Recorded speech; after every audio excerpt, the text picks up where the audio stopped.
You're listening to the Rugby Coaches Corner podcast with your host, Andy Plymer. For someone to explain, bringing you up-to-date coaching concepts from the world of rugby. Sharing ideas to make the game better. Welcome to episode number 7 of the Rugby Coaches Corner podcast. With me today is Keir Wenham-Flatt. He's a strength and conditioning coach for Argentina Rugby, and he's currently in England with the team at the Rugby World Cup. He started his strength and conditioning career with London Wasps as the Academy S&C coach from 2010 to 2013.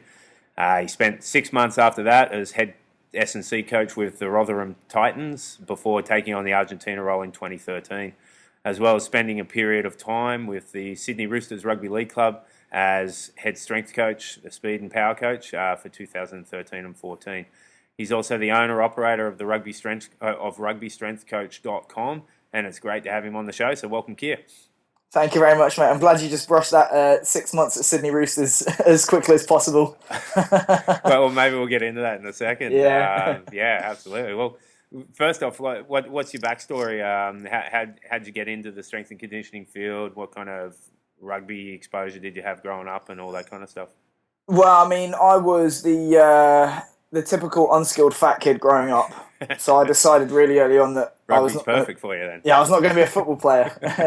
So, I mean, I actually started, the first sport I ever did was taekwondo. I did that from the age of 6, and I did that for 11 years maybe. Yeah. And then I'd always wanted to play rugby, but there wasn't actually rugby at my school when I was in primary school, so I had to wait until I was 12 that I went to big school. Yeah. And I started playing rugby then. And I was extremely enthusiastic. I was more enthusiastic at it than I was good at it. But I got a little bit of representative exposure in the county grade when I was like 14, 15. Yeah. And then it really struck home that not only was I slow, fat, white, and unskilled, I was also an extremely late developer. Yeah. And one of the coaches kind of sat me down. I mean, it wouldn't happen these days. They would be a lot more tactful about it, but one of the coaches sat me down. He goes, look, they want big, strong, fast players. You're none of those things. So I was like, fuck, right, okay, let's go to the gym. And that was when I started to train, probably at about 15. And I just, ever since then, training has been a part of my life. And to be honest, 15 was the end of my representative career, but it became apparent that I really, really enjoyed it. I had a bit of an aptitude for training, and I just always stuck with it. I had a little bit of a wobble around the age of 19, 20, where I thought that it wasn't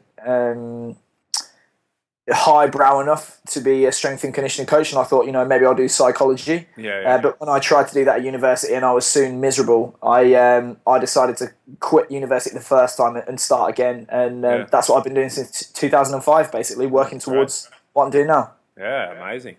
And so you mentioned you bit of a drop in with the Sydney Roosters. What are the differences there with programming and cultural differences in terms of rugby league and rugby union?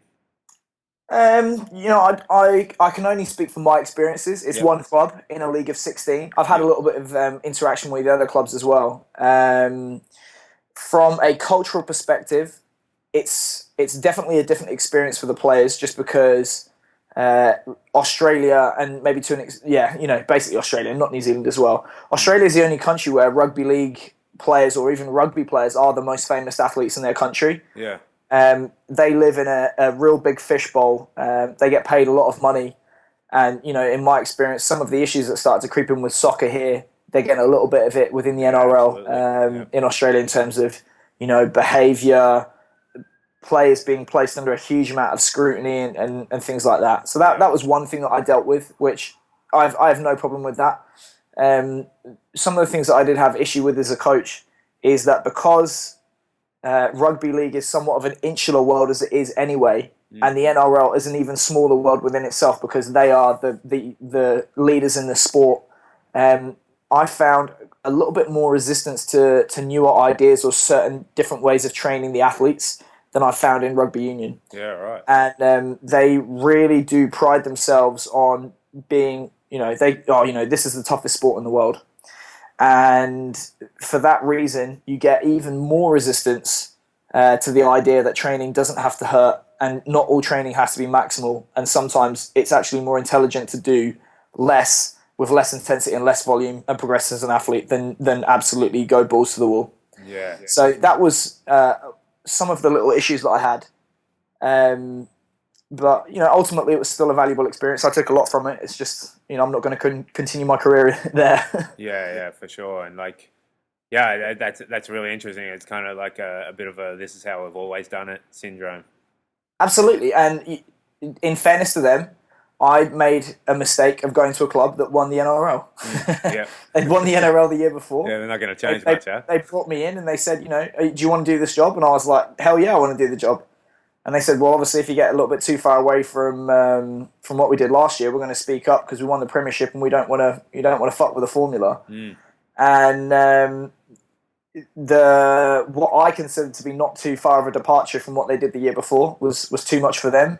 Yeah. And it got to the point where I felt as a coach that I was making more compromises than I was comfortable with, to the extent that I felt I was doing a job that was below my best. Yeah. And I'm not in it to do that. I'm in it to be a better coach and to push myself to get better. And it's not about money or security, as much as those are nice things. And I took the decision to resign and look for other opportunities. Yeah, and that led you to the current work with the Pumas. It led me back, actually. I was very lucky. Yeah, because Yeah. I mean, originally when I moved to Sydney in 2013, I was at a loose end and I was trying to get into the NRL. But then I'd been in contact with a guy that was actually working the job that I'm doing now, and he had some family issues that caused him to have to go back to England on very short notice. Yeah.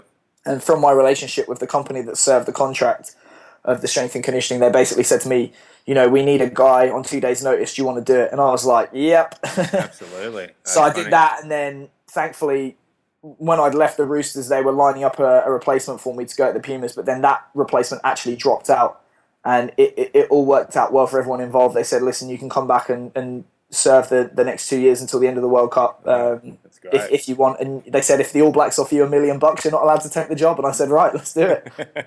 Perfect. And the All Blacks didn't offer you $1 million, so yeah. Surprisingly, yeah. Cool. So what have been some of the experiences and challenges working with the Pumas? Like, you were based in Sydney, and were you flying over there for stints, or how did it work? It's one stint in one go. So I serve a 5-month per year contract at the moment. So obviously the bulk of the success of the team is going to be how well they do in the Rugby Championship and the Rugby World Cup. Yeah. So I would be responsible for coming in at the start of the preparation for the Rugby World Championship and then working with the team throughout that all the way through. And to be honest, that's really all we can do as a team, because a lot of our players have played in France or the Southern Hemisphere as well, outside of Argentina. So it can be difficult just to get those contact hours outside of that time. And when we tend to have teams in November, they're more of a development style team, because obviously clubs want their players back to play in the league games. So it's not been really difficult in terms of working with the players in that 5-month stint. What it is difficult to do is to develop stuff on the ground with the coaches to try and improve the system outside of those 5 months, so that when the guys do arrive, we're ready to roll and hit the ground running. Yeah, so you're upskilling like local coaches and things like that. Which is another aspect of what I do. I was going to say, so I'm not just responsible for trying to, if I wrote it down on a postcard, is win the World Cup or win the the Rugby Championship. My job also is to try and help them develop a national structure of coaches, which is going to allow them to win major competitions off their own back, rather than just have coaches come in all the time, which is a good idea.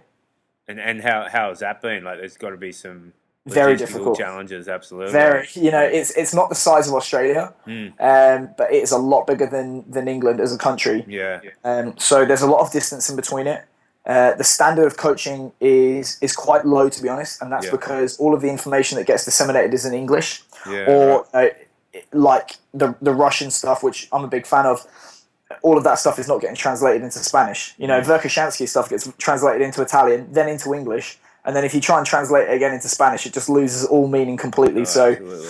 We've struggled with that, and we've struggled with the fact that there's 5 regional performance centres, and it's like spinning plates. Like, you can go in for 2 weeks and improve one centre, but by the time you come round again in 6 to 9 months, they might have dropped off a little bit. So it's a challenge. But I have to be honest, things are improving, and obviously I always want things to improve faster than they do. But as you can see, from an outsider's perspective, as a country, we are improving, and I can tell you from the inside as well that the standard of coaching is improving as well. Yeah, and I think the potential for further improvement's got to be extremely high now that there's going to be Super Rugby involvement, right? Well, I mean, the UAR have been quite public in Argentina about what their goals are, and they said that their goal is to finish within the top 4 of the world at the 2019 World Cup. Yep. And that they have 3 major things which they think are going to help them to achieve that. So 1 is the creation of regional performance centres all over the country. Mm-hmm. 2 is inclusion in the Rugby Championship, and 3 is the inclusion in Super Rugby. So the final piece of the puzzle is going to come in January, and I honestly believe that I think now our potential is to finish within the top 4 in the world now, and I think it's a definite possibility they'll do that in 2019. Well, just looking at who's signed, you got 13 or 14 of the national team signed for the Super team. We've actually from our elite player squad, we've actually got 34 of at 40. So yeah, they're not going to be like a Melbourne Rebels coming in first year. They're going to come in with a chance to win it. They have some very good players. Juan Martin Hernandez has signed, Nico Sanchez, Juan Manuel Leguizamon, Leo Senatore. It's the only notable names that have not signed. Off the top of my head are Juan Martin Fernandez Lobe, Juan Emoff, Marco Scherzer, and Marcelo Bosch. I mean, all the others have signed. Wow. That's exciting, yeah. Yeah, absolutely. That's obviously no disrespect to the Melbourne Rebels, but geez, there's some high quality players in that group. Absolutely, and I think it's gonna be beneficial on both sides of the equation. It's going to make them a lot better a Super Rugby team because they've played together as a team, and they're based in Argentina, getting trained by Argentinian coaches.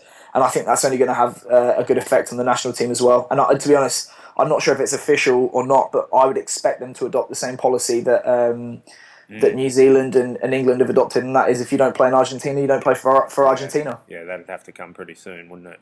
Yeah. Yeah. And what about the ARC team, like the I suppose Argentina B? You'd be involved in that as well. The further away you get from Pumas, Super Rugby, and those kind of teams, the harder it is to have an impact on the coaching structure, and that's just a question of resources. Because the problem that we have is, how the Pumas do as a team, Super Rugby, Rugby Championship, all that stuff, Rugby World Cup. The performances by those teams determine how much money comes into the system.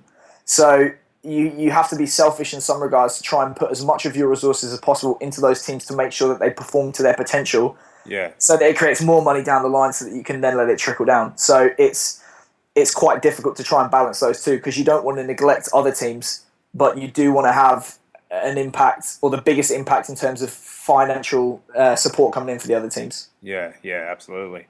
Okay, so just looking at, I'm based in Canada and I look at Argentina, they've probably got 10 more million people than Canada does. Country's a little bit small, but still big, as you mentioned. But there's a lot of similarities in, rugby's been there for a long time, like it has in Canada, over 100 years in some places.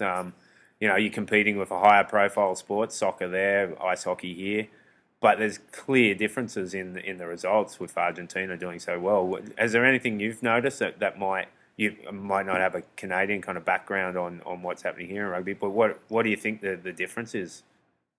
I think the difference is you have to think about who is the biggest neighbour of Canada, which is the United States. Yeah. And obviously there's American football in Canada, so you're going to get some football or rugby sized athletes that immediately go to the CFC, or they'll be getting taken into the US college system or the US pro leagues. Yeah. Whereas in Argentina, you're competing with soccer. Yeah. So, and if you are 120 kilos and 6'5", you're not going to be playing soccer in the park with your mates. You know what I mean? Yeah, it's a really good point. Yeah. So I think in terms of that competition, yes, it is competition. But maybe for scrum halves.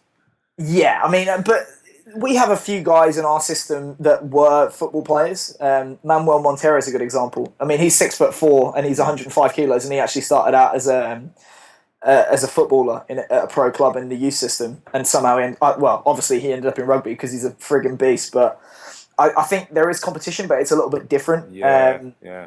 I was at Boston College in May, and there was a kid there who was Canadian, and he was, built like a fridge and 300 pounds. And I just thought, he's playing American football. If he was in another country, he'd be playing rugby. Yeah.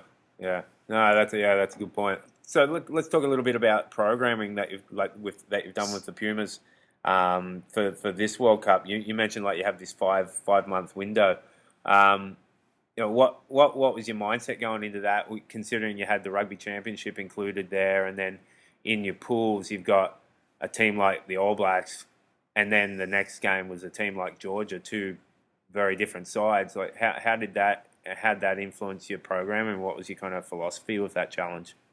Well, it's been intellectually, it's been kind of like the most challenging year I've had as a coach, because obviously when you're in university, they teach you about periodization, and you learn it's 4 weeks of anatomical adaptation, 4 weeks of strength, 4 weeks of power, 4 weeks of whatever. Yeah. And you go, oh, brilliant, I've got 16 weeks to prepare the guys. And then obviously you arrive to the reality, and the reality is that we were met with was that we would have some coaches who had just played, some players who have just played a series of internationals against the United States. They're younger, they've played less rugby, they're a lot more physically prepared than the European players, believe it or not. Yeah. And then we've got the European guys who are older, they've had a long season, they've just come off their holidays, they've done nothing. And then we were told to get them ready in 3 weeks to play the All Blacks. Oh, and by the way, you've got to play the World Cup in September. So that's a really difficult thing to program for, because obviously one of the harsh facts about training is that training actually makes you worse at your sport. But when you train, you create fatigue, and fatigue does not make you play your sport well. And you really have to try and balance the two when you're trying to do both at the same time. So you're trying to deliver enough stimulus and fatigue to the athlete that they will improve for when you want them to improve down the line. But you have to be aware that the more you do that, the more their performance is going to suffer when you're playing games at the same time. And it's not just in terms of your performance may suffer a bit.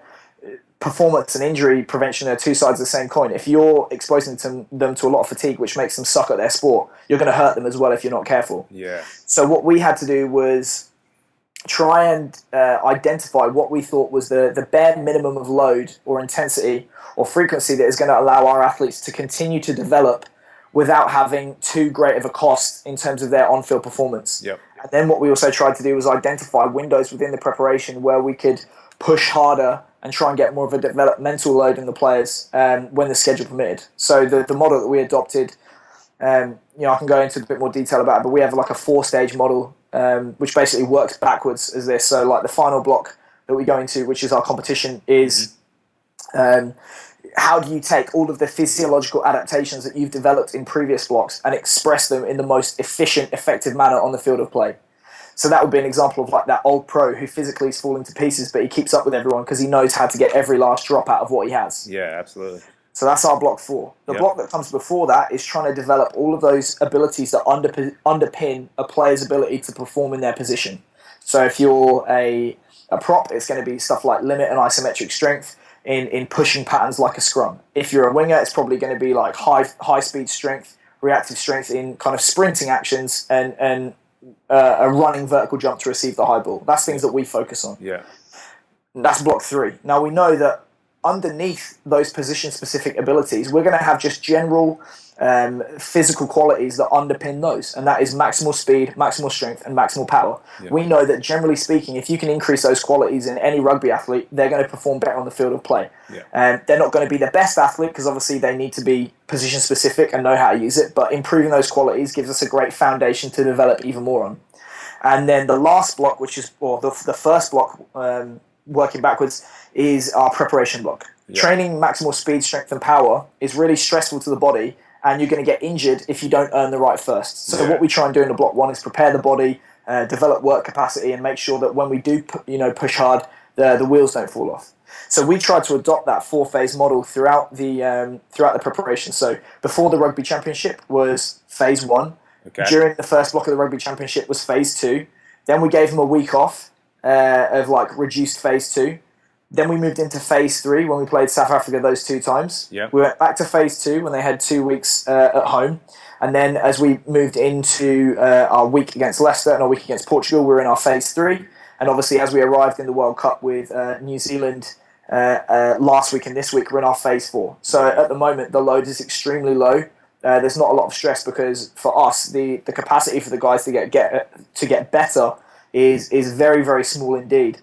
And the capacity to get a lot worse and to get hurt is huge. For sure. So for us, it's just not worth trying to push now and improve the guys because it's not going to happen and it's probably just going to bite us in the arse. So we have to stick to the plan and have confidence in our guys turning up and being fresh and being ready. Now, kind of answering the second part of your question, no, we don't treat all of our opponents the same. Obviously, we respect them all the same. We know that it's going to be a hard game. But we are definitely going to approach things a little bit differently the week of Namibia. That's because we feel we're confident that we're going to be able to come away with a win, even if we push the guys a little bit harder. Yeah. And the reason that we've decided to do that is because if you train with such a low load like we do during our phase 4, eventually you're going to need a little bit more of a higher intensity stimulus to stimulate the retention or a little bit of development of the physical qualities that you've lost by training so light. So what we're going to do is push them a little bit harder, but not super, super hard, and hope that re-stimulates the development or retention of the abilities that we may have lost over those 3 weeks. And then we're going to hope that carries us forward through the quarterfinal, semi-final, and final if those happen. Yeah, it's fascinating stuff. It's obviously you don't just Google this stuff and find it out. It's such a unique situation that the Pumas are in. Well, all the rugby championship teams were in this same position. I suppose 2 questions.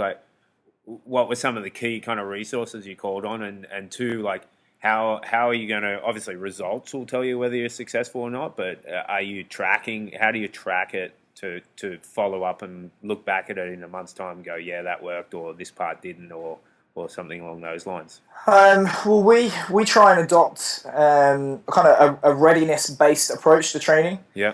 So I don't believe that the perfect program exists, and I don't believe that if you write a really good program, you can just implement it as it's written every single day and expect it to get optimum results. Yeah. And that's because the body's ability to tolerate physical stress is finite.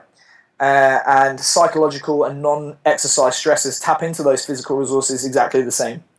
So that means that obviously non-exercise and psychological and social forms of stress are always fluctuating up and down on a day-to-day basis. So that means that the athlete's capacity to tolerate physical training is going up and down as well, because obviously when non-exercise stress goes down, you're able to expose the athlete to more physical stress. Yeah. So for that reason, we're always trying to measure the stress response state of the athlete to try and deliver the right training stimulus at the right time in the right amount. So this is an Omega Wave approach. You mentioned Omega Wave in your email to me. I'm a big fan, big believer in Omega Wave. It's just too expensive for us. Yeah. And probably maybe it would work in a team setting, but obviously with the language barrier as well, it's not a tool for us at the moment. Right. The Omega Wave system is based off the idea that you have 7 physiological systems and they're always fluctuating. So those are CNS, autonomic, endocrine, neuromuscular, sensory motor, cardiopulmonary, and it's going to slip away from me. There's one more, detoxification maybe. Okay. Anyway, those 7 systems is what Omega Wave tries to measure. We don't have the resources to measure all 7, so what we do is try and measure the 3 that we feel are most important, which are the central nervous system, the autonomic nervous system, and the neuromuscular system. Yeah. We try and measure the CNS because the CNS is the central governor of the stress response. The stress response happens when the CNS perceives a threat to its homeostasis. So if the CNS is stressed, there's a good chance that the body is stressed, and if it's not, the body's not. Yeah. So we try and measure that through a subjective questionnaire and just get an idea of how the guys are feeling and how stressed they feel they are. Okay. In terms of the autonomic nervous system, the ANS is like the body's real quick, rapid response to stress. So it's the ANS that's responsible for mobilizing, increase in heart rate, increased release of adrenaline, increase in breathing rate, all of that stuff that gives you that rapid release of energy to fight a stressor. Yeah, the fight or flight. Exactly. So that the ANS is the mediator of that fight or flight response. Yeah. Now that means if you can manage the ANS in the short term, in theory, you should be able to manage things like the endocrine and sensory motor systems, which are slower to respond in the long term. Because obviously, if you manage the short term, if you manage the pennies, the pounds look after themselves. Okay. And then obviously we try and measure the neuromuscular system because it's a huge part of what we do. We're a force, power, speed sport. And we don't want guys going out there if they can't produce those things. And obviously it's a really easy thing to measure.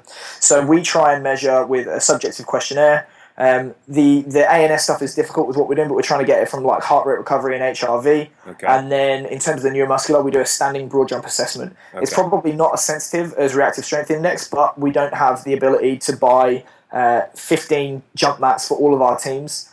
Plus jump mats aren't very portable. You can't put them on the side of a pitch. So we just buy tape measures for everyone and remain poor. So yeah. And what we do is we try and use rolling averages of those numbers to have an idea of where our players are at, because it's not just that we want raw values. Because if I give for example, a 10 out of 15 on the questionnaire every single day, and you give a 15 out of 15 on the questionnaire every single day, a 12.5 is going to have a lot different meaning for me than it will for you. Yeah. So what we try and do is look at what is each player's score in terms of themselves for the previous 7 days, 21 days, and so on.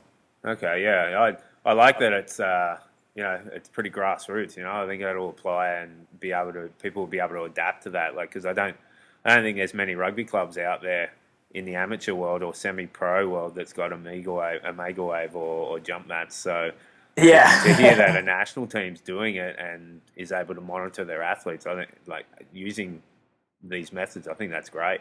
Well, I mean, one of the reasons that we're trying to do that as well is because obviously we're dealing with regional performance centres that don't have the budget that the national team has. And, the budget for the national team is pretty modest in terms of international standards. I think we punch above our weight, in terms of financially. And using that, because one of the goals that we had for development of the system is that if you're a player in the Argentinian system, sevens, women's, 18s, 19s, 20s, and senior, it shouldn't matter wherever you are in the country or which coach you're in front of or which performance centre you're in, you're going to receive exactly the same system of training. So there's a consistency that all players can benefit from. Yeah, great. And so, in theory. yeah, absolutely. So then what happens? Like someone brings back a survey and it's a low score, or their broad jumps are a low score to their average or something like that. What's the process then? Is there a chat with you and the athlete, or the coaches and the athlete? And absolutely, yeah. I mean, we're not following readiness scores blindly. A phrase that I've stolen from a guy named Darcy Norman, who works for the same company or did work for the same company. He was head of strength and conditioning for Germany soccer when they won the World Cup. Okay. And he said to me that readiness stuff, it needs to be a verb and not a noun. And by that he means you don't just get those scores and say, right, you're not training, you're not doing this, you're not doing this. The readiness is there to act as a red flag to prompt a conversation between the coach and the athlete and the sport coach as well, so that you can all come up with an idea that's going to allow that athlete to get exactly what they need at that time in the right amount, and everyone's going to get out of it what they want. Because no sport coach wants to be told, you can't train this player today. Yeah. They'd much rather be told, you need to be a little bit cautious of this player. If you can modify the session, he's fine to play. So, for example, we had a player the other day. He's played 2 lots of 80 minutes, and we looked at his broad jump, and it was a little bit low. So we said to the coach, we think he's a little bit tired. Can you reduce the volume? And we cut his volume in by a third.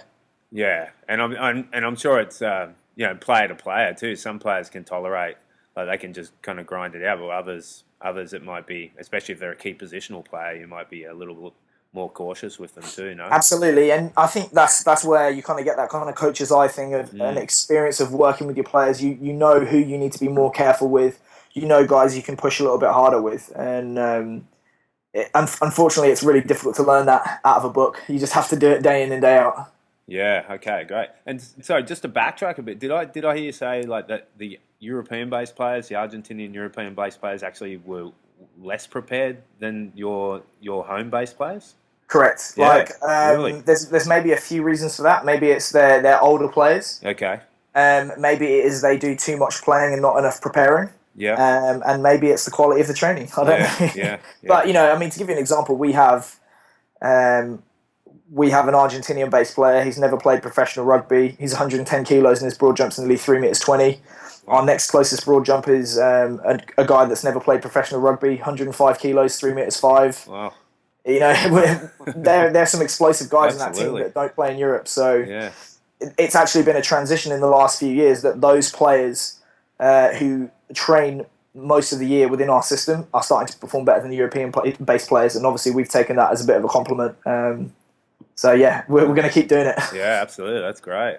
All right, so I suppose next topic of conversation has probably been a big one for all the S&C coaches and coaches in general at the World Cup, but just the sheer amount of injuries so far this World Cup. What like I'm sure that, you know, parts of the game you get a concussion, it's a contact-based injury, it's very hard to avoid sometimes, but there's been some other injuries that maybe they can be avoided or maybe they can't. What's your take on that?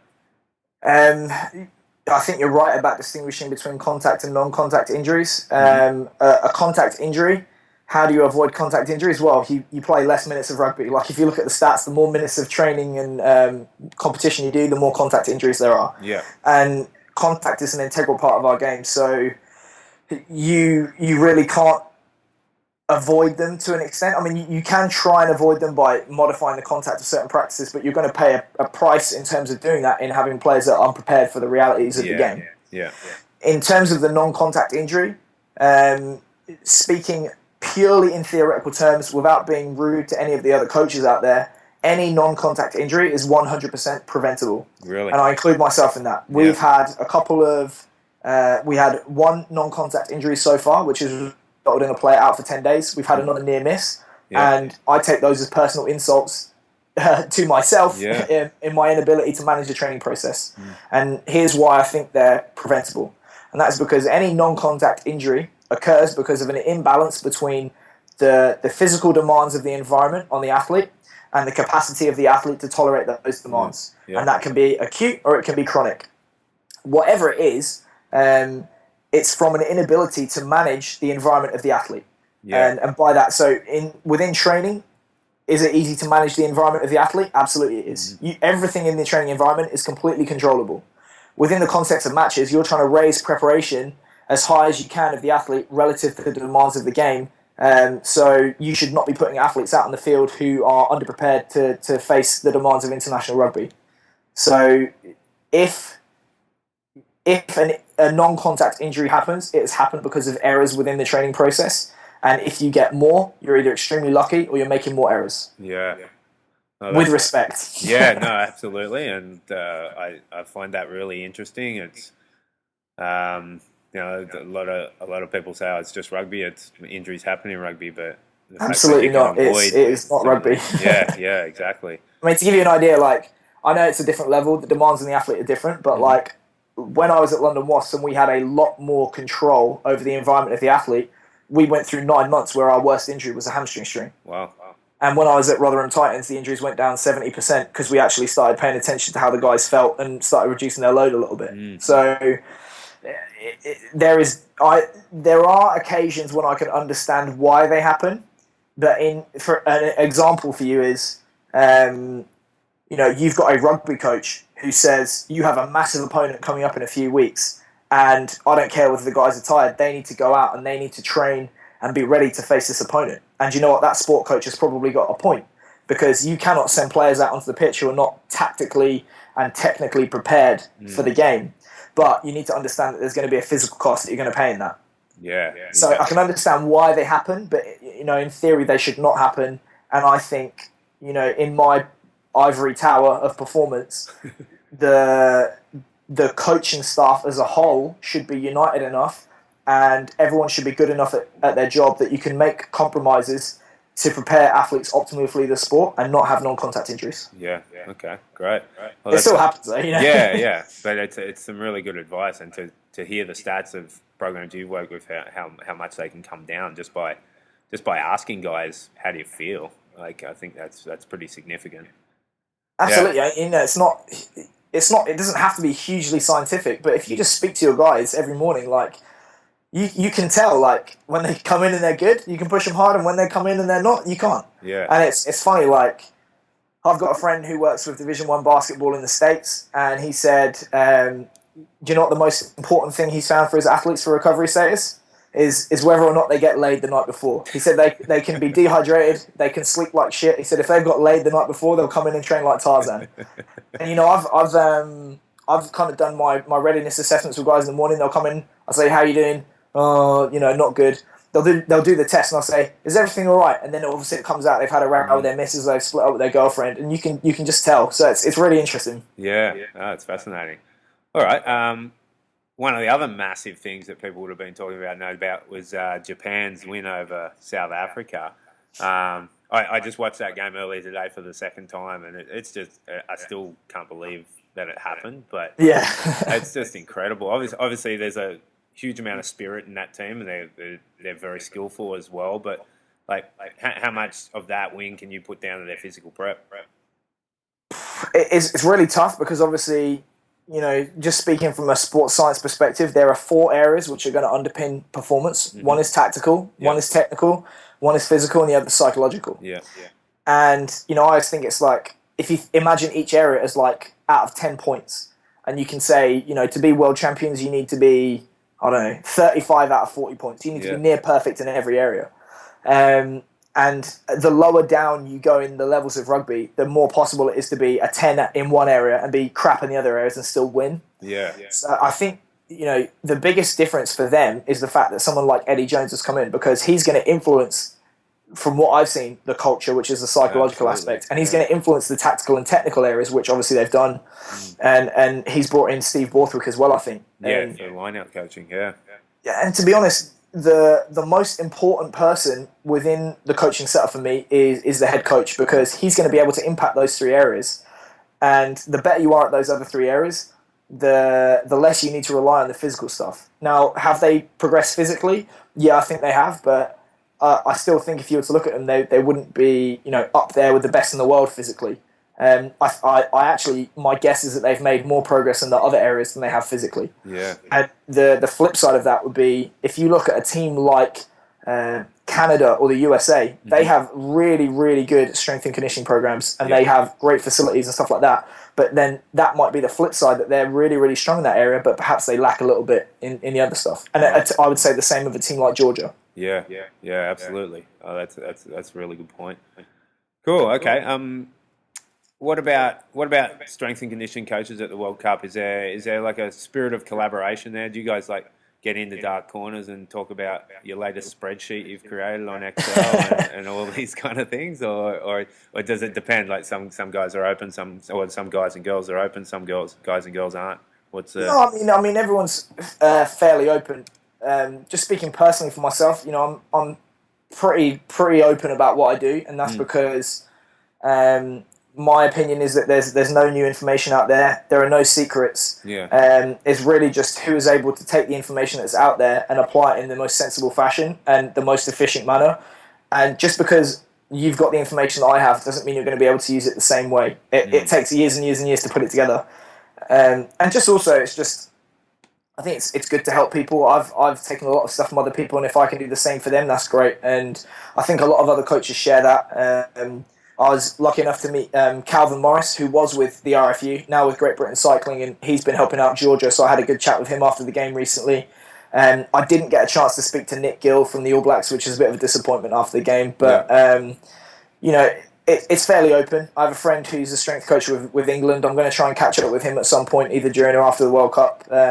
It's a pretty good community, to be honest. Yeah, that's great. Yeah, and it's kind of going back to the genesis of this podcast. I kind of decided to do it because of all the strength and conditioning podcasts that are out there. I've been listening to a bunch of them, and it does seem to be a very open and sharing community, which I think from a rugby coaching point of view, often some of that stuff is you can get it, but you have to pay for it, kind of thing. And that's hopefully what I can try and change a little bit with this show. I like it. Such a giver. Yeah, pat on my back. Yeah, well done, mate. Yeah. Anyhow, enough of that. What during a game? What's your role during the game? You're out there running water, or are you monitoring guys? Or dude, I do so little on game day. Like my role, obviously coming in as an outsider, I was brought in as a consultant, so it's a fairly interesting dynamic that I have because I do have a lot of influence on what happens in terms of strength and conditioning, but ultimately they can still tell me no because they're paying for this advice. They don't have to take it. So it's a slightly different dynamic, and also the fact that they brought me in as a consultant. So I see my job as to be to retain what they do really well, and then to try and improve what I think needs addressing. And the stuff that they do really, really well is match days. They do on-field warm-ups really, really well. So I don't tinker with it. The other guy that we have, he's really good at that. He runs match day, and then I just sit there in the background and try and assist as much as I can. Okay. Which against New Zealand meant taking the concussed player and helping him undress and telling him where he was. Yeah. But to be honest, I don't do a lot. I like to think that the stuff that I do well gets done before the match, and by the time the match happens, my job's done. Yeah, absolutely. So on that then, like a session that you run, like if you're in the weight room, if someone's watching a session that you run, what are they gonna see and hear from a session that you're in charge of? Well, I've already mentioned that we have that 4-phase system. Yeah. We kind of stole our model of preparation from Charlie Francis, and that is that we train all elements of the program throughout the year. But obviously, we're going to emphasize different elements at different times throughout the year based on where we are and what we're trying to do physically. So our programs are always going to have a speed, and that can be linear or multi-directional component. Yep. We're always going to do medicine ball throws, jumps, and plyometrics. We're always going to do power. We'll always do strength. We'll always do some kind of accessory or bodybuilding movements. And we're always going to do energy system work. Right. So you'll see that in every high day session that we do. Obviously, we operate in a high-low model. So on a low day, we're doing lower intensity energy system work. We're doing more accessories type stuff. We're really not going to do power and speed stuff. We may do a tiny bit of strength on the low days, but we really just try and keep it to the high days. Like we do not do medium days of training, to be honest.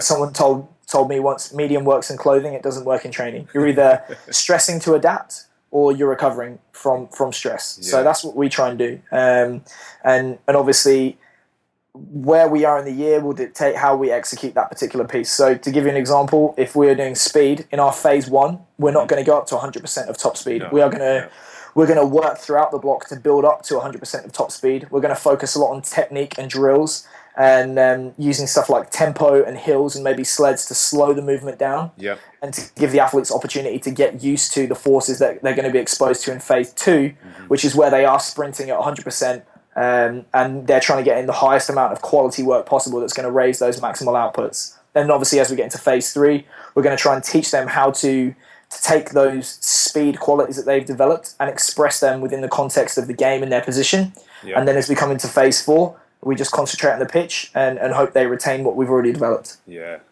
Okay, great.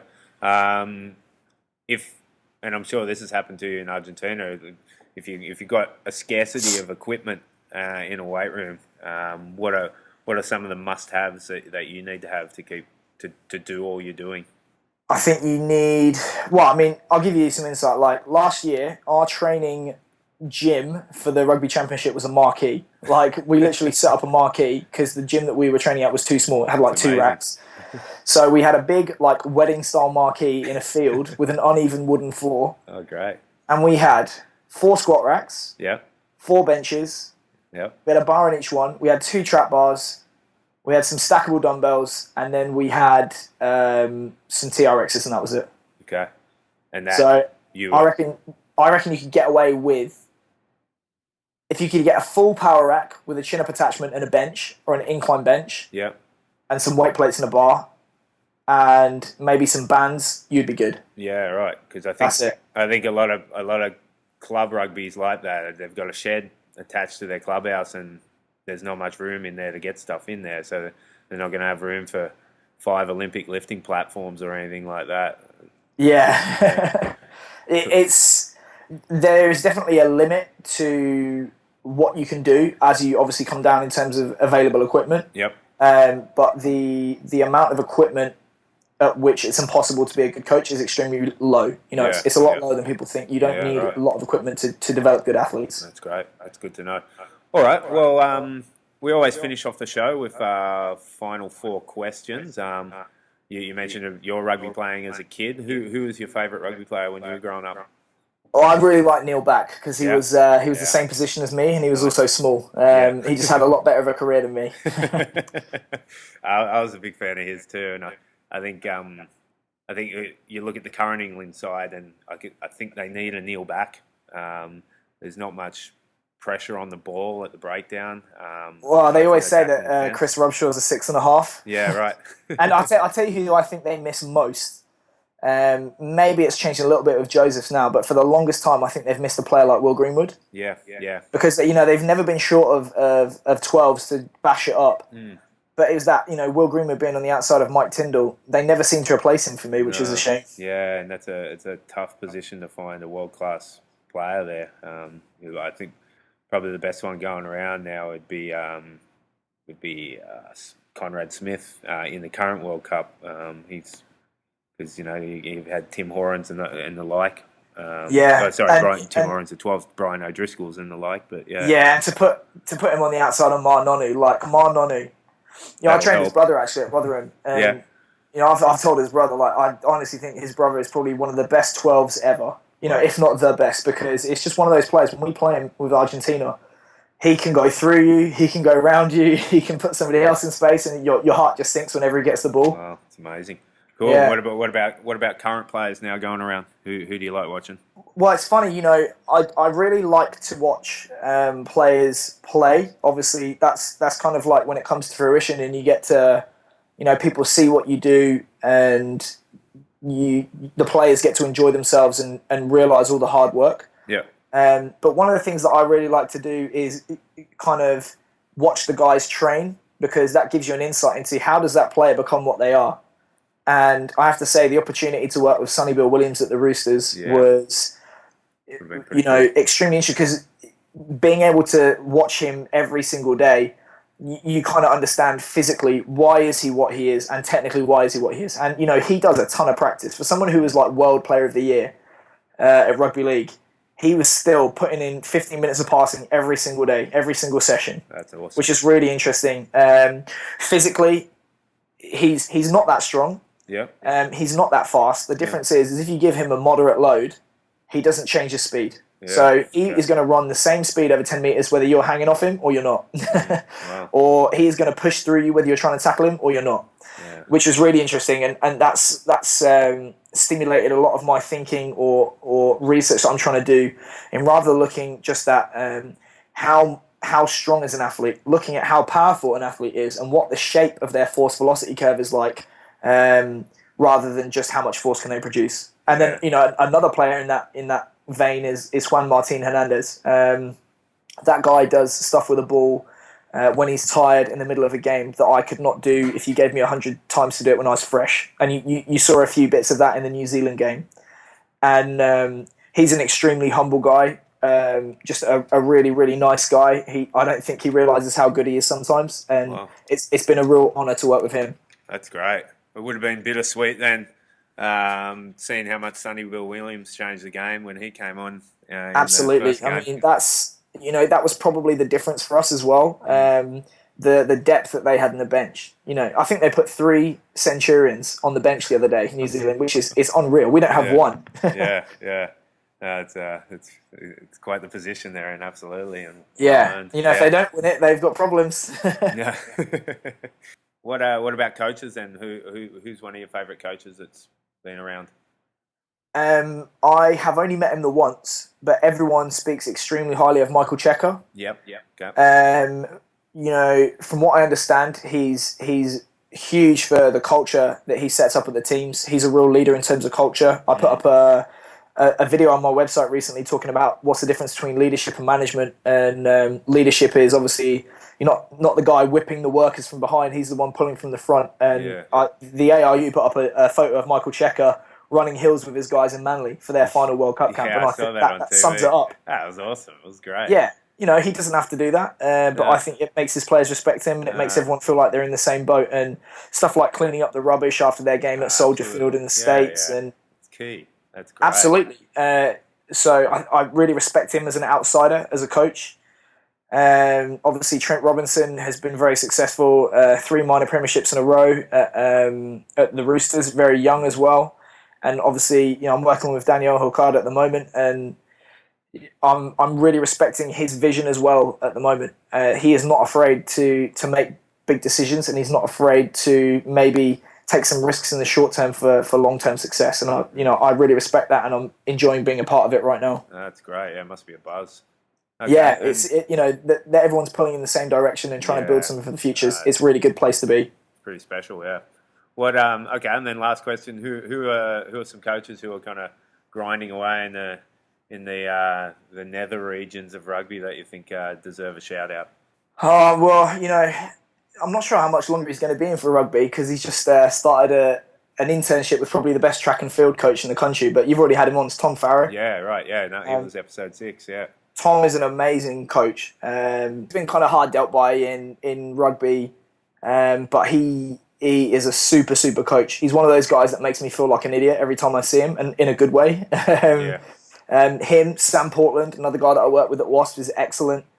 I'm just trying to think other guys within English rugby. Aidan Oakley's very good. He's done some stuff in rugby league.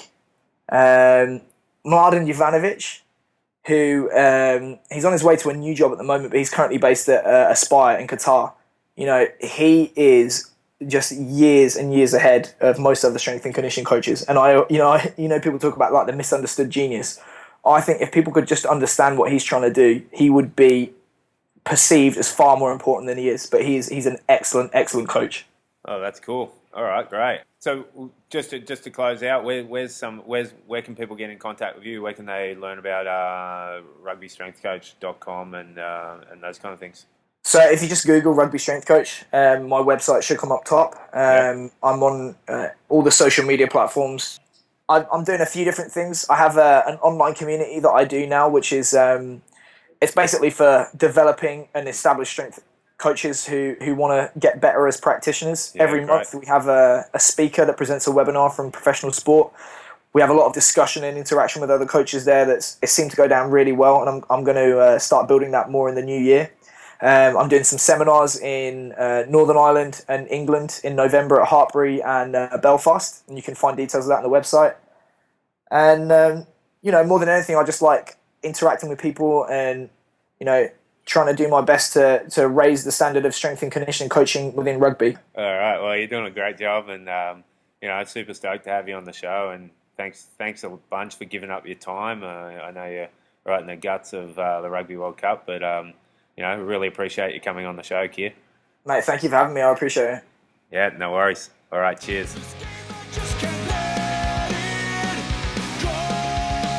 Thanks for listening to the Rugby Coaches Corner podcast. If you enjoyed the show, please leave a review via iTunes and keep listening for the next episode. You can also follow us on Twitter at RugbyCoachSCNR or via the website at therugbycoachescorner.com.